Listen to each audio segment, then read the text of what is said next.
for the city of Houston. On the call with me today, I have staff from Park Houston, Norman Holt, Melanie Curry, and Paul Dugas. And we have guests joining us from Commercial Permitting and Transportation, the Assistant Director, Catherine Bruning, who I'll give the floor to in just a second. And we were going to see someone from HPD, but I don't see them on the call yet, so maybe they'll join a little bit later, or maybe something's come up. Nope, they did not join. Okay. And also, we are going to be recording this meeting. Melanie, have you set it to record, or is that something that I have to do from my side? It's set. It's recording. Okay. All right, so the meeting will be recorded and posted online on the Washington PBD page. So thank you all for joining us today. Let's go ahead. The agenda, we've already gone through roll call. I've taken attendance, so we'll first approve the meeting minutes. We'll have guests discuss the noise ordinance, which the city recently began enforcing. We'll give you the results of our off-street parking lot survey. We'll do our routine metered parking and financial review. Then we'll have public comments. We will also discuss potential projects and then an open forum today. So it's a full slate. So with that, did everybody get a copy of the meeting minutes, and have you had a chance to review those? Do you have any comments? I think. Do I have a motion to approve?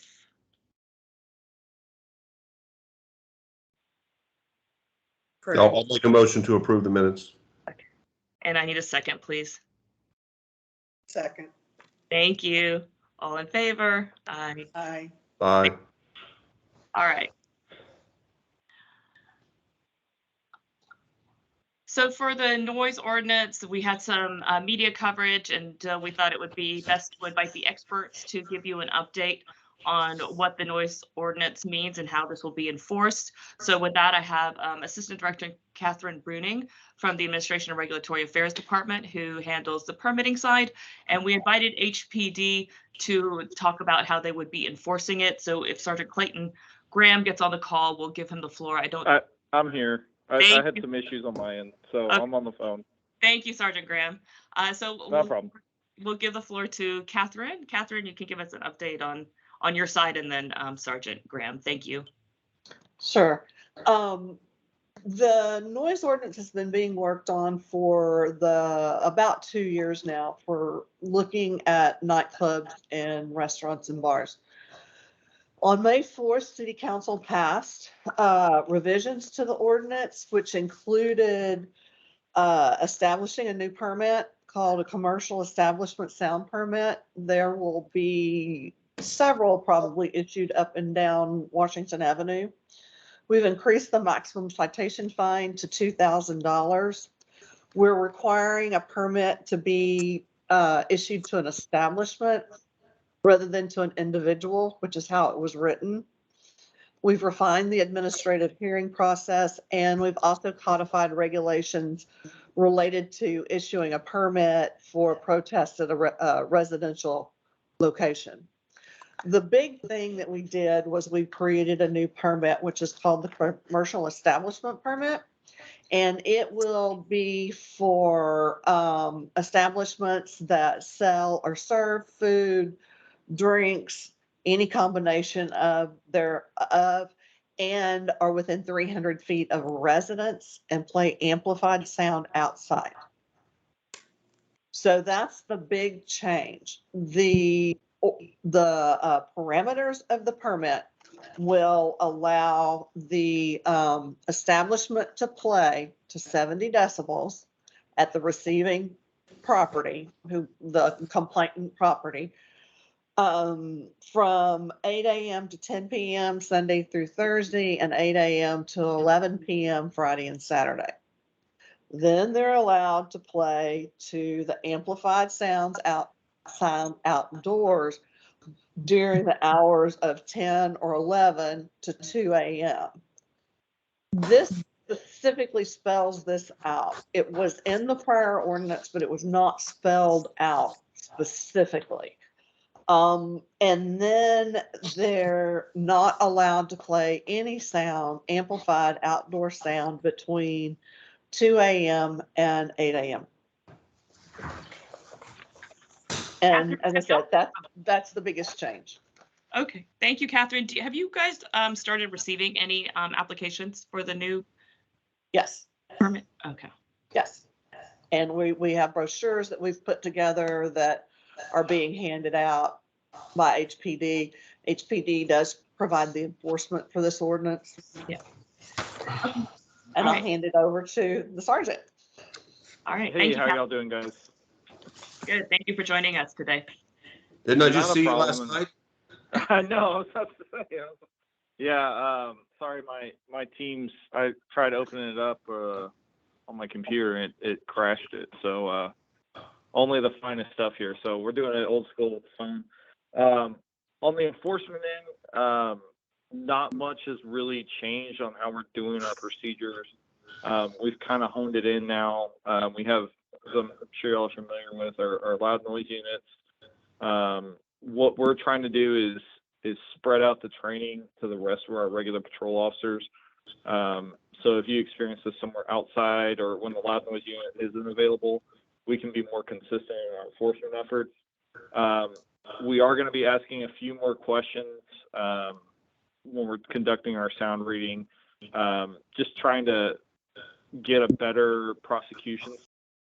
Or we're going to be asking specific questions about like what the complainant hears, just so we can identify everything, and that way when it goes to court, hopefully on their end, it makes it an easier prosecution.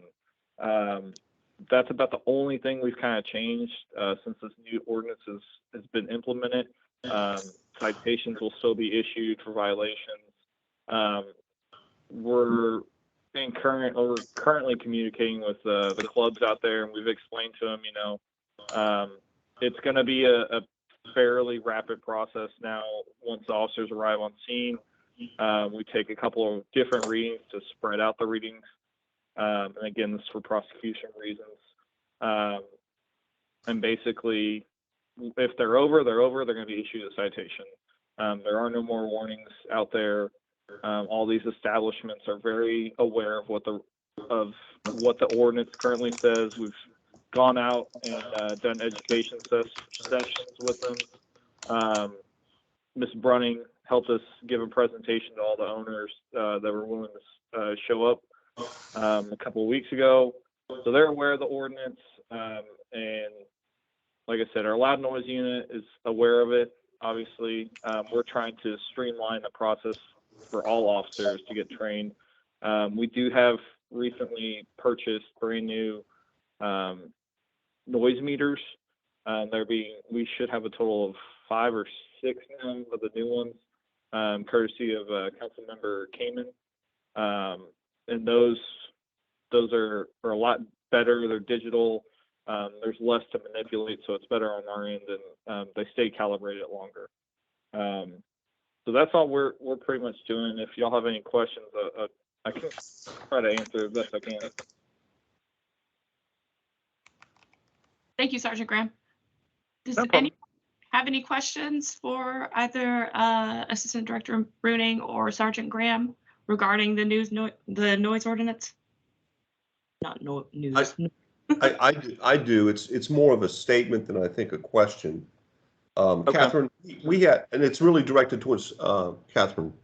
Catherine, we had a meeting last night with HPD, and one of the questions that came up was how the administrative hearing process is going to be administered. And one of the things that Councilmember Alcorn said was that during the discussions of the administrative hearing process, what they didn't want to do was prescribe a specific threshold that would be required in order to initiate an administrative hearing, because in doing that, then you basically force everybody into the same box, and each one of these cases can be unique by their own nature. And so therefore, setting out what threshold has to be passed in order to have an administrative hearing was something that they didn't want to do. But the question still is out there, and that, I guess that question is, is there a thought process at the city about what it takes to initiate that process? Is it a number of complaints through a city council member's office? Is it calls for service? Is it, because there is a little bit of uncertainty around that. And one of the suggestions that was actually made was, could there be kind of a standing committee put together to have a conversation about, what, and put forth some recommendations about what that means to initiate, an administrative hearing, because there still is a lot of uncertainty around that. And that's the stick that's been given to the city. Yet we're not really sure what is required in order to initiate something like that. So can you just speak to that? Just the vagueness of where we are. And I understand it can take definition over time. We're only a week and a half into this, but I think it is something that people are looking at and saying, what is it going to take? Because in some of these instances, I'm pretty sure some residents will deliver whatever it's going to take. The stance is still in there of 2 or more guilty verdicts within the last 36 months. However, that's applied to the owner and all their employees on site, which it wasn't prior. Prior, it was applied specifically to the person that was the permittee.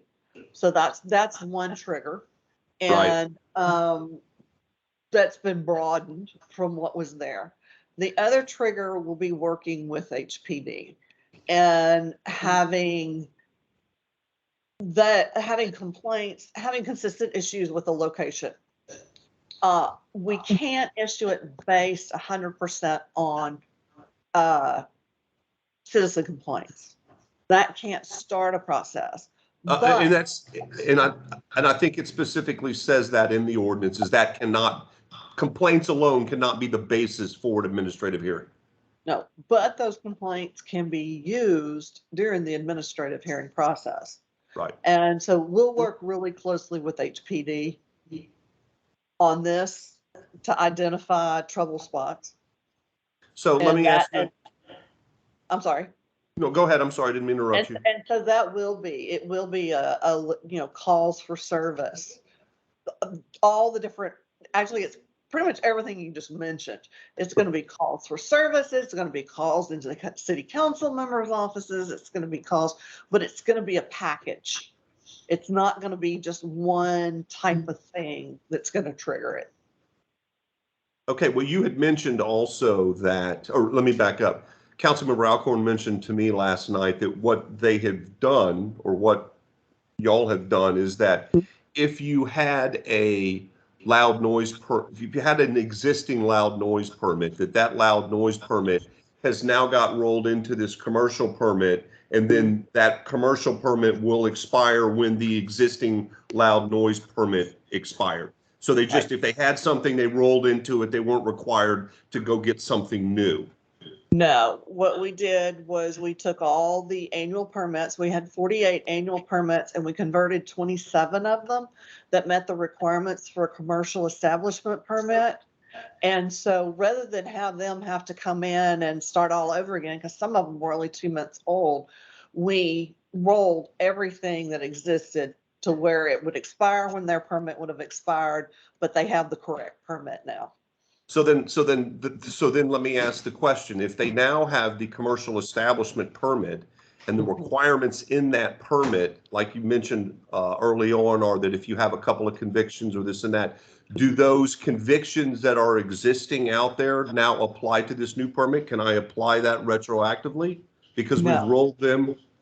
When I have talked to legal about that, the problem is the permit wasn't developed and wasn't in place when the people got the convictions and the business was operating. So they were operating under a different set of rules, and we're not able to retroactively go back and enforce those rules. Okay. That's all I had. Okay. All right. Okay. Thank you, Catherine. And thank you, Sergeant Graham. Y'all are free to drop off, or you may join us in the rest of our conversation about parking on Washington Avenue. Thank you, guys. Thanks for having us. Okay. I'll probably stay on. It kind of concerns me. So. Yeah, absolutely. All right. with that, we'll move on from the noise ordinance. If you have any questions after this call, go ahead and send me an email and I'm happy to share it with Catherine or Okay. Sergeant Graham. All right, so one of the items that y'all asked us to do after one of our last calls was to survey the off-street parking lot rates.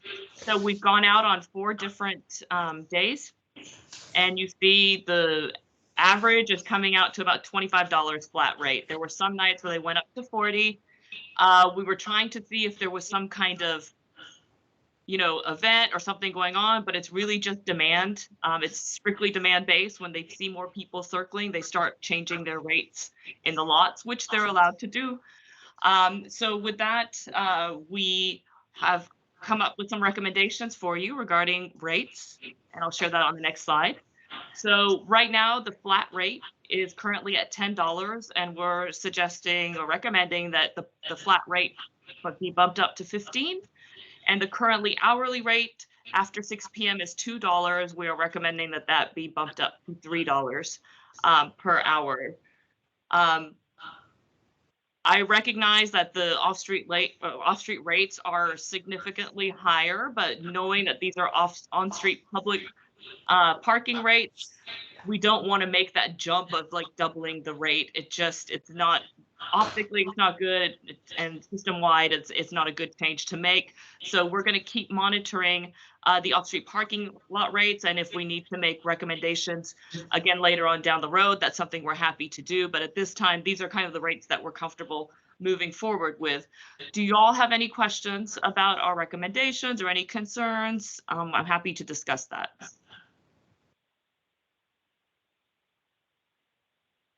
Okay, so I don't hear any opposition to increases as well. I'm assuming that everyone is okay with us making these changes. So what I will do is go back to my team and we will give you a date of when those rates will be adjusted. It's about going into the back end system. Shouldn't take that long, but I will send out a date after this meeting of when the new rates will be effective. We'll try and make it on the first of the month or something that's easy for us to remember when we see our rates suddenly increase. All right, so good. We will move forward with that. Thank you all very much. So for our financial update on our meter transactions, we've given you the entire calendar year to date. You can see July was by far our strongest year. August was pretty much in line with what we've seen from March onwards, about 17,000. The average rate per transaction is staying in line with the past few months. We're at $4.66. The expired meter citations that we've written in the area for the month of August was 311. So meter revenue for Washington, this calendar year post-pandemic has actually been the best that we've ever seen. I know I've said that to you before, but I also, since the Astros are now going into the playoffs, we expect to see maybe a little bit of a meter revenue bump. At least it'll stay the same for sure for some time. For our parking compliance update, we are averaging about 262 citations per month for this fiscal year. The fiscal year starts July 1st. We're almost in line with what we've been doing for the past 2 years. It's not veering too far. Some of that is also due to staffing shortages, which we've been covering with overtime. We've been using a lot of overtime the past few months to make sure we have enough coverage for Washington. We are also in the process of getting a 4th shift on board. We still have to hire, train, and onboard the staff and then get them moved to the night shift. So it's going to take a little bit of time, but I'll definitely give you the exact date when we'll have that 4th shift out there. It won't happen before January of 2023 for sure, though. It just takes that much time before we get them ready to go out at night on their own. So for the tows in the residential permit parking areas from July to September, really just 2 months, we have done 212 tows. So we are quite active on the towing side as well for our PP areas in the area. So this is the traditional financial summary that we've been sharing with you all since 2013. If you look, I've outlined fiscal year 23 in a red box. If you go down to the second to the last line, that shows $58,000 in projected PBD revenue. That's just PBD revenue. So the challenge with this model is it takes into account all the transactions going back to 2013. And like I have been saying, post-pandemic, we're seeing a very different Washington Avenue. We believe that these projections are an underestimation of what we're going to do in FY23. In FY22, we did 65,000. We expect FY23 to surpass FY22.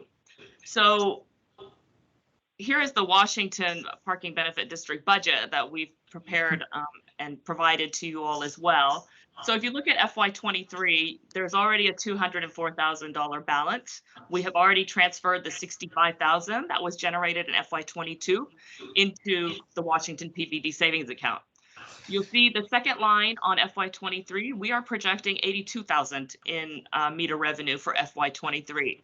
So the model that I just showed to you on the last page, we are going to retire that at the end of this fiscal year because the data in it just is not realistic. We have a couple of years of pandemic in there. We have some low transaction years that are artificially deflating our projected revenues. And we're going to move forward with this new model to show you what we think our projected revenues are, because we think this number, the 82,000, is actually more on target than what we're seeing now, barring any unforeseen circumstances, you know, pandemic kind of thing.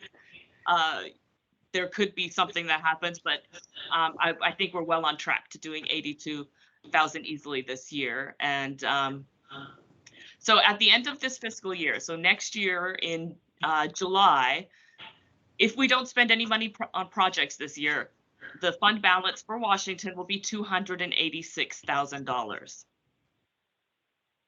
We have put in this fiscal year to spend some money on project, $70,000 on a project, and then $30,000. The expenditure total, I'm sorry, is $70,000. So there's a $30,000 one-time project, and then we've got about 40 under miscellaneous. And I wanted to talk a little bit more about projects later on today, because we do have some money to spend, and we have some things that are actually shovel ready, in a sense, that we can just go out there and get it done. And we think it may make some difference in the area concerning especially some of the issues that we've seen come up in Washington as of late. So does anyone have any questions about this budget page and the retiring of the old sheet, which we now think is outdated? Moving forward, we're not going to be bringing that other very complicated spreadsheet to you. We'll be bringing this and updating our revenues accordingly, if projected revenues accordingly. Okay. Well, I think after this year, are we correct in saying that the capital payment goes away? Right. I mean, that was last year was the last year of that payment, correct? Yes. Yes, there is no capital payment. Now, the old spreadsheet, let's see, did we take out the capital payment? I didn't even. Okay, so the 23, it was still included in there. So that's why that projection is so low and why our projection over here is much higher. So maybe it's the same. I need to go back and double check that. Thank you for bringing that up to me. Okay, I'm writing that down. Yes, the capital payment does go away. So that does make a significant change on what we bank for the PPD. Okay, so the first item I want to talk about, I know we've been talking about flock cameras for the past few meetings. As you know, the city contract was the contract was approved by City Council. We were able to become a part of that contract, so we do have $30,000 against the Washington PBD account encumbered for this contract. Of course, that doesn't get spent unless there is approval by the committee to spend that. So if the committee determines that they don't want to go that route, we just unencumber the funds and they go back to the bank account. So what $30,000 would do is give us 10 cameras on the Washington corridor. HPD and the flock camera team would work to determine where the best locations are for those cameras. That's not something that's kind of in our hands. They walk the locations. From right now, if we should place an order and they're ready to take orders, they've reached out, it takes 90 days to get the equipment and install the cameras out on the street. So with that, what I wanted to have is a discussion with you all. I know that there have been some challenges around the clubs in Washington and some crime in the area. We do HPD sees a benefit to the flock cameras in helping them address these issues, and knowing how they're kind of stretched thin, it may be beneficial to the area. Sometimes people change behavior just knowing that a camera is out there. I mean, I don't know if we can have signs to let people know, but that's always something to look at. But if we do want to move forward with the project, what I would recommend is that, we discuss it today. If you guys are comfortable, we can take a vote to move forward. We do have a quorum.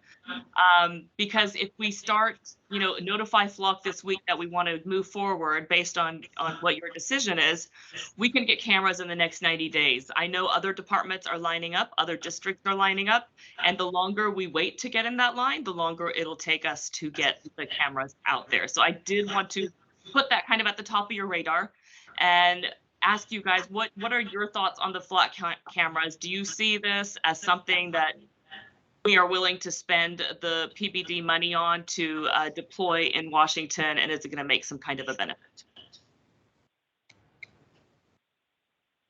I mean, I've been for these from the time that I heard Councilmember Pollard, make an announcement back in March that he was going to put 100 of those in his district. So, I think, and correct me if I'm wrong, I think the city contract was for 400 cameras over, I think, a 5-year period. I think it was a $6.5 million contract for 400 cameras. Councilmember Pollard's putting 100 in his district.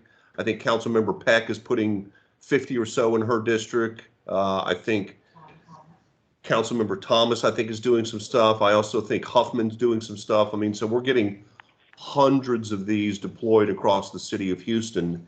And I really think we have the funding, and I think it makes sense for us to assist in the process, because I still believe that I call it on a per capita basis or on a per camera basis, they're going to get more actionable information coming out of 10 or 12 cameras along the Washington Avenue corridor than they're going to get in hundreds of cameras across the city. I'm a firm believer of that. I walk the streets, I see what's here, and I think it's, beneficial not only to the district, but to the community around here, in which we're charged with putting that money back in and protecting, not only the avenue itself, but the community at large. Yeah. Does anyone else have any thoughts on the Flock cameras? Is there any concern about expending funds on Flock cameras or putting cameras out there in the right of way?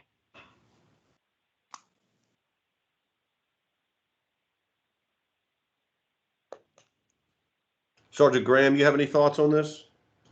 Yeah, no, we love them. I don't think we have any. I think we have 2 active in our area, in 2 districts.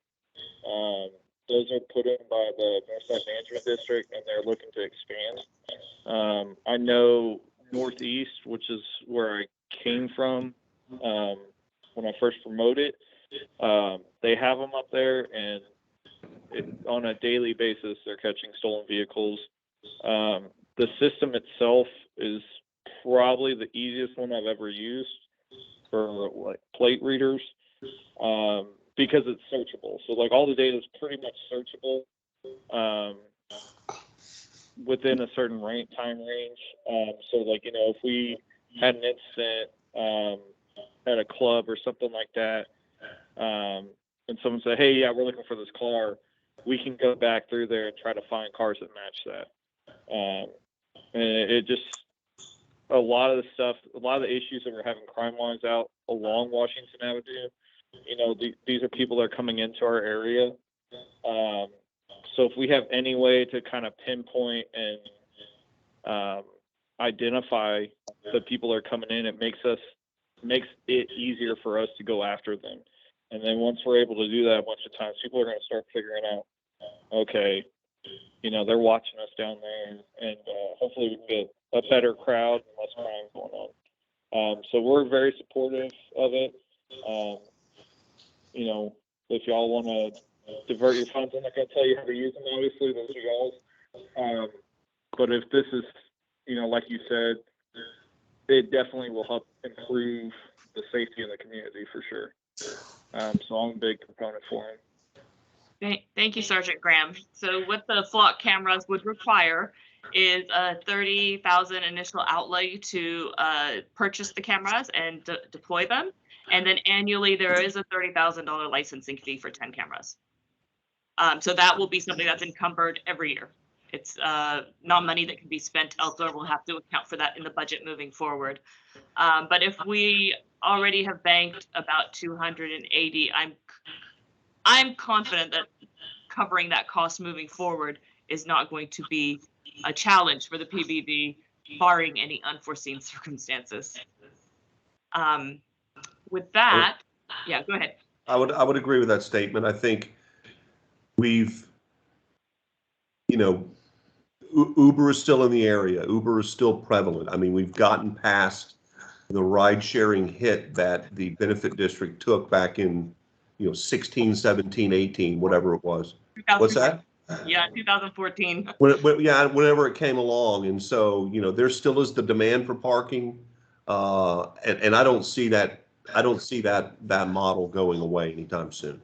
There's more development, which means more need for parking. I mean, in 14, we had 4 clubs. You know, we have 11 now in a 10 block area, and it continues to get developed down here as well as on the east end. So I only see our revenue numbers going up for the foreseeable future. And once again, we have $200,000 in the bank. If we did nothing, you can pay for it for 6.5 years before you got to make a decision about what you got to do.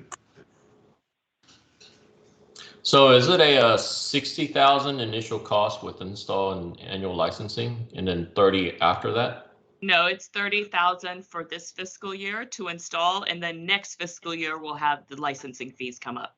So we don't pay licensing the first year. That's included in the purchase and installation cost. So if we deploy the cameras now and they're installed in December, once they're installed, we'll pay 30,000. And then next year in December, they'll invoice us for another 30,000 for the next year of licensing. Understood. So it'll be 30,000 per fiscal year. I have a question. Yes, ma'am. What exactly, I know it takes a picture of the license plate, but could it help with finding like who got in a fight with somebody, or is it just looking at the license plate and nothing around it? It can look at the cars. So if HPD receives a report that I'll just say a white pickup truck hit someone or got into an accident and drove off, they can look at the cameras and search for a white truck. And as long as the more details HPD has, the more they can drill down and identify who that person might be to go and talk to someone. Yeah, Sharon, my understanding is, I mean, there is, the database is not even searchable by physical human characteristics, if you will. It is white car, plate, characteristics of a car. There is no way for them to go into that database and search for, you know, a white male with, you know, 6'2". That doesn't exist. It's just physical characteristics of an automobile. And that data is deleted, I believe, after 30 days. 30 days, that's correct. So it is just looking at license plate and then any identifying data of that vehicle.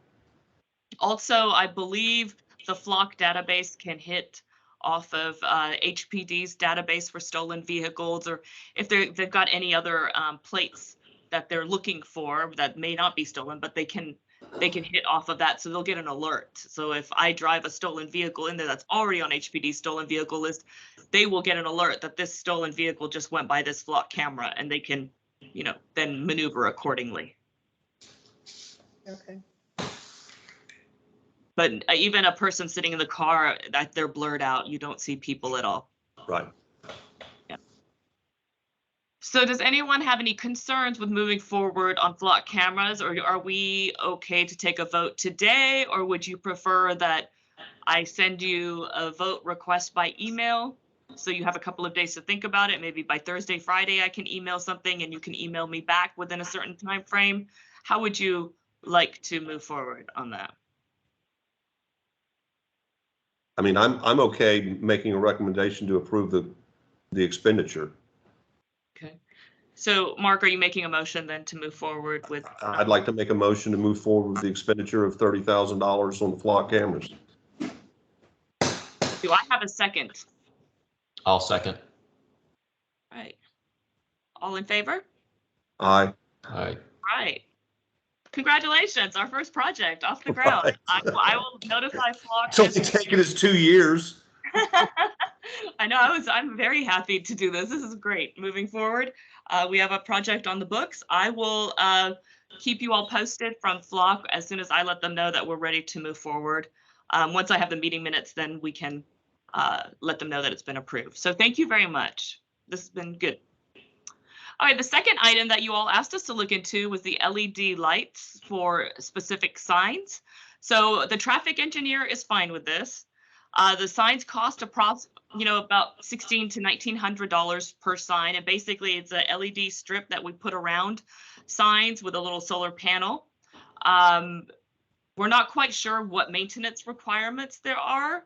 So what I would suggest, if this is something that you all want to consider, is that we pilot maybe a few of these lights, just buy 1 or 2 and put them maybe on RPP signs or metered parking signs. I'm not sure which one. RPP is probably better, and see how much kind of care and maintenance they require before we actually go on a system-wide project on this. Is this something that the committee is still interested in, or should we just kind of back away from this for now and just focus on Flock? I'm fine either way. I just would like some feedback from y'all.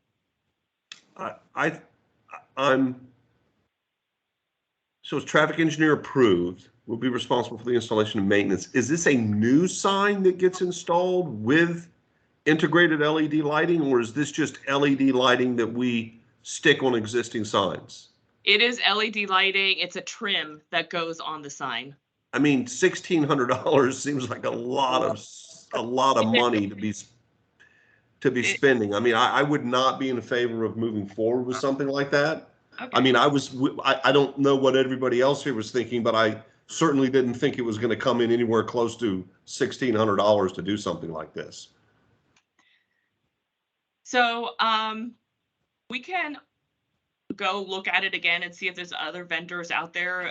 It was difficult to find. One thing I do want to say is that even lit up signs, I don't know that people really look at them. Signage is one of the things. We have a lot that had 64 signs in it, and we were told that people never saw our signs. There were 64 signs in the lot. It's just, do you want to see it?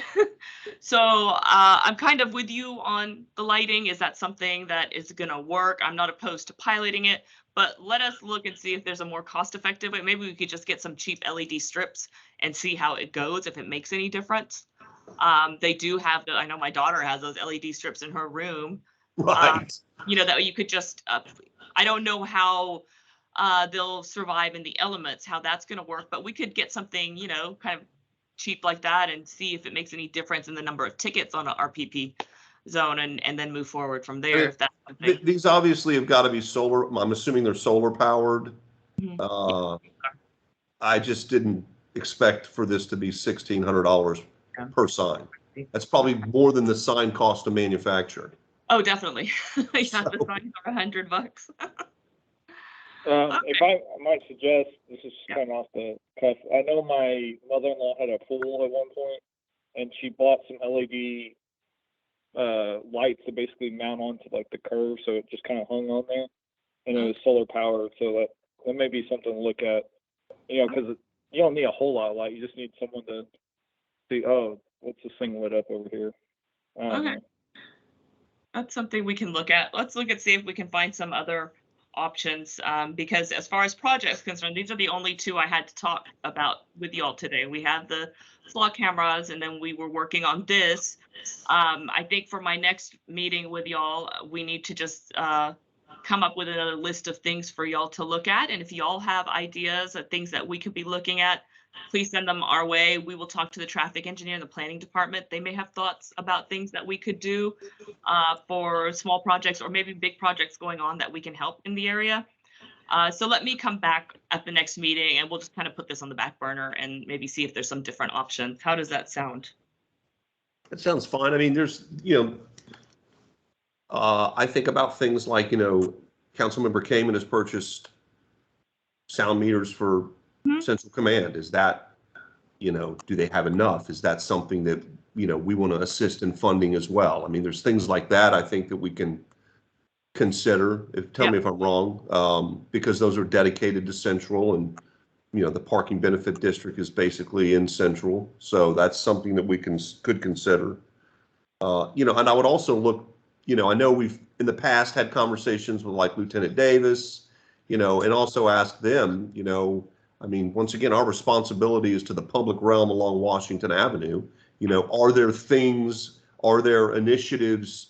Is there overtime? Is there things like that that we can assist with, going forward? Not that we're going to necessarily do anything. Right. I don't want to say it like that, but I mean, do they have some ideas about, how we can also be of assistance along the Washington Avenue corridor? Yeah, no, absolutely. Let me reach out to all of our partner departments and we will come up with some more projects to discuss next time, and we'll have an update for you guys also before the next meeting on where we stand with the flock cameras and what the timeline is on that. So this is good. This is good. I appreciate your feedback. Thank you. Okay, we're now at the public comment section. Melanie, do we have anyone who signed up for public comments? No, we have no public speakers. Okay, thank you. All right, with that, we're at the open forum. So first, I want to apologize to everyone for the technology issues that we had. We tried to set up a Microsoft Teams event, which works internally great, but if there's folks on the outside who don't use Microsoft Teams the same way city employees do, it doesn't work so well. So we have deleted the Microsoft Teams event from your calendar. You should not have anything on your calendar. The meeting for today was a one-time meeting only. We will be sending you an Outlook invite for the third Tuesday of every month moving forward. It will contain the Teams link so we don't have any challenges. So our next meeting will now be October 18th at noon. Let me see if there's anything else in my notes. So we didn't want to flood your inbox, which is why we just sent one meeting for this week. And we thought after this meeting, we'll just clear it and send out the new one. So you should be getting the new Outlook invite for a recurring meeting on the third Tuesday of every month at noon before the end of the week. So thank you all for your patience with that. With that, open forum. Does anyone have any feedback or comments that they'd like to bring up at this point? You had mentioned earlier that you had been able to hire some additional staff or some additional shifts. Is that correct? We are working on a fourth shift. We have not hired it entirely. Okay. It is a process. It takes a little bit of time. And then once we get, especially the night shift folks, when we bring them on board, we train them during the day so they don't hit the nighttime shift immediately. Gotcha. So we still have to go through the postings, the selections, the onboarding, the training, which is why the fourth shift will not be fully in place until January of 23. It'll take some time. And I'm gonna go ahead. I'm sorry. No, we are working on it though. So I'm gonna throw this out there again, and I know there's probably some difficulty surrounding this because I think towing is a business that I believe is regulated by the state. Correct me if I'm wrong, Maria. That's correct. That's correct, right. So I know I had mentioned in the past that, the city of Houston has a volunteer ADA parking enforcement mechanism whereby citizens can take a 4-hour class that Melanie puts on and become certified, for lack of a better word, by the city of Houston to take the appropriate pictures and issue the appropriate citation to people who are illegally parked in handicap spots. I've actually made the recommendation before, or at least the floated the idea that, is it possible to, do that same process as it pertains to parking enforcement?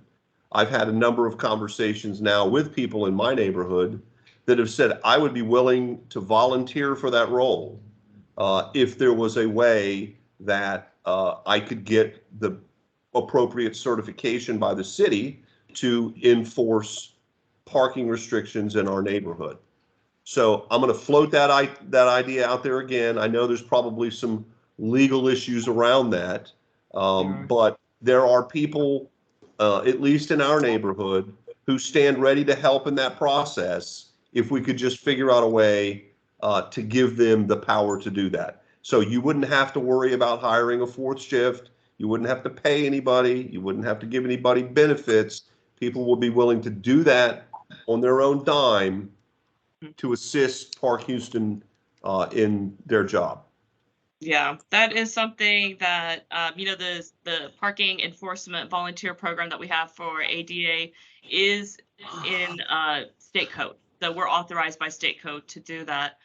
There are a lot of concerns with kind of having a volunteer parking enforcement team as to the manner and method and what happens in in neighborhoods. So there are certainly legal challenges with that. I understand that there are a lot of citizens who have that community mentality, but at the same time, there are a lot of times where this kind of authority can be abused. So there are significant concerns about having like a volunteer force in the sense that you're talking about. But let me kind of noodle it a little while and see if there's some way that makes sense, maybe in coordination with the existing parking compliance officers that are already there. I know most of a lot of the residents have our supervisors' phone numbers already, but let me see if there's something that makes more sense. Yeah, and I mean, sorry. No, you can go ahead, Mark. No, I mean, listen, I understand the concerns. Yeah. But there are many times when, particularly over here, when people witness cars illegally parked, and regardless of whether we have the supervisor's phone number or not, they're out engaged in another part of the city, which they need to be, and that's okay. Our option is either to call HPD. And no knock on them, but it's pretty low down on their call priority list. Fortunately for us, in our neighborhood, I can pick up the phone and call the constable, and the constable will come out and he'll tow them. So we do have that luxury, but at the same point in time, why waste that resource when it's blatantly obvious that somebody is parked in a residential parking permit area that doesn't have a permit, that cars are illegally parked? So I get the concern. We do it with ADA. There's that same concern there. There's requirements of taking pictures. You have to do certain things. And also people have been reprimanded. Melanie, I think I'm correct, for the inappropriate application of that right.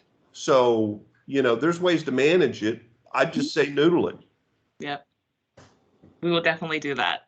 I will think about it some more and see what we can come up with. But I mean, it's definitely good feedback. I just a challenge on how to make it all work with the legal issues that we might have. Hey, this Sergeant Graham. So one option that I've been actually trying to figure out who I need to talk to about this.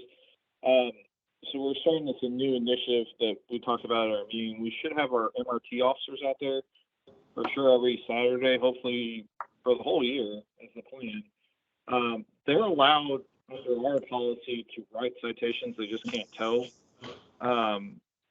Is there any way that we could get them, the individual MRTs, to tow, the authority to tow? Is that coming from y'all, or would that have to come out of our office?